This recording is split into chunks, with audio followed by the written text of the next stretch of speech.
Segundo ano, videoaula de História, assunto povos e comunidades tradicionais.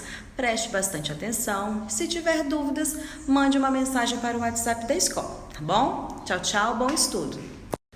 Vamos lá então, vamos falar um pouco sobre os povos e comunidades tradicionais.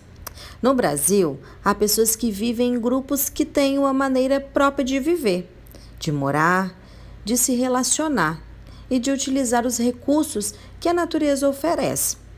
São as chamadas comunidades tradicionais. Veja alguns desses grupos. O primeiro grupo das comunidades tradicionais que nós vamos falar são os ribeirinhos, tá? Os ribeirinhos são descendentes dos indígenas e dos portugueses que chegaram ao território brasileiro há muito tempo. O que significa descendentes? São que se originam de um grupo, de uma família ou de um país. No caso dos ribeirinhos, né, são descendentes, têm origem, né, dos indígenas e também dos portugueses. Os ribeirinhos, eles vivem às margens dos rios e dependem diretamente do ciclo das águas. Eles moram em palafitas próximas ao rio, vivem basicamente de pesca artesanal. O que significa isso? É um tipo de uma pesca, né, feita com equipamentos simples e pequenos barcos, e é considerada menos agressiva ao meio ambiente. Eles também vivem do plantio da mandioca, da caça e da coleta de alimentos na mata. Outro grupo de comunidades tradicionais são caiçaras. São descendentes de indígenas também, portugueses e africanos. Os caiçaras vivem nas praias do litoral brasileiro, em especial dos estados de São Paulo e Rio de Janeiro. Vivem de pesca artesanal também, das pequenas plantações e de alimentos colhidos nas matas da região.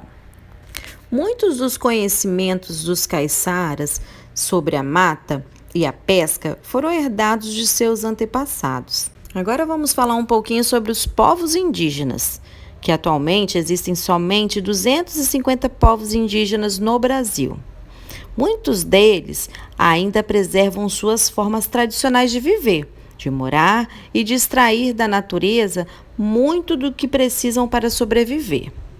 Embora apresentam semelhanças, esses povos também são muito diferentes entre si.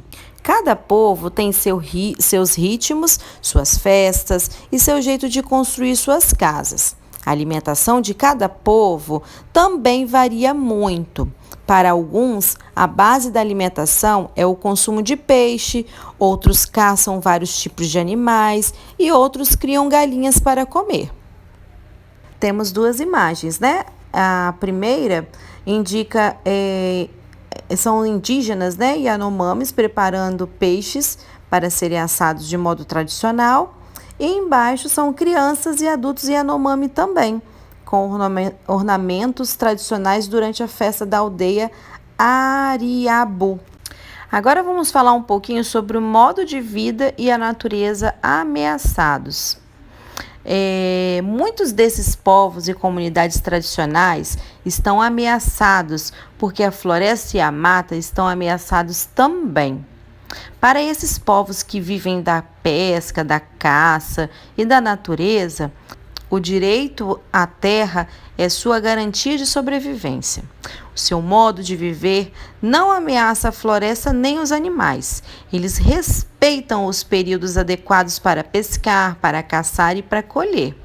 Além disso, eles detêm muitos conhecimentos sobre as plantas da floresta. Se a floresta morre, perdem-se os saberes dos povos que vivem nela. Por isso, muitos povos e comunidades tradicionais lutam por seu direito de se manterem nas terras que pertenceram aos seus antepassados e onde podem manter seus modos de viver. A foto acima mostra uma área desmatada para extração de madeira na floresta amazônica. E a foto ao lado, ela mostra uma área de floresta desmatada para a criação de gado. As áreas de floresta que incluem muitos territórios indígenas, estão ameaçadas pela ação de madeireiros, criadores de gado, grandes agricultores. Agora vamos para a página 85 do livro de História. Atividades. Observe a imagem e leia a legenda. Então, aqui tem a imagem, né? Peixe morto às margens do rio Paraopeba, que foi contaminado após o rompimento da barragem do córrego do Feijão, em Brumadinho, no estado de Minas Gerais, em 2019.